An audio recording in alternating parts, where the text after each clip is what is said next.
Des mégots de cigarettes à n'en plus finir, avec les plastiques et bouchons, ce sont les déchets les plus ramassés cet après-midi autour de la place Sainte-Catherine.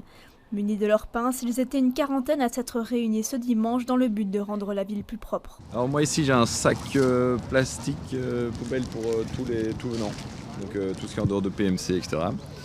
Ici on a chez ma collègue un petit pot pour les mégots. Ici, les mégots ramassés sont traités et réutilisés pour en faire des bancs et tables publiques. L'idée est de militer pour faire changer les mentalités. De base on s'est dit ça va encore, ici c'est plutôt propre. Et puis quand on voit la tonne de mégots qu'on ramasse, on voit qu'il y a encore du travail à faire sur la sensibilisation plutôt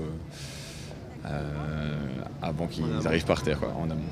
Je vois encore plein de gens qui jettent les mégots de cigarettes par terre alors que c'est 500 litres d'eau polluée pour un mégot.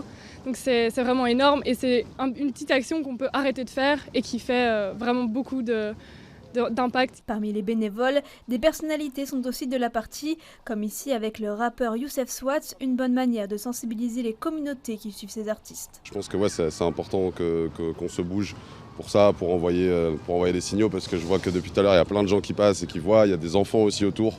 Donc je trouve que c'est intéressant de montrer qu'on peut aussi faire les choses par nous-mêmes pour rendre Bruxelles plus propre et nos villes en général, et puis aussi envoyer un message aux politiques, parce que ça ne concerne pas juste les gens, mais aussi les politiques de mettre ce genre de choses en place, Depuis 2020, c'est la 3e grande Clean Walk organisée à Bruxelles.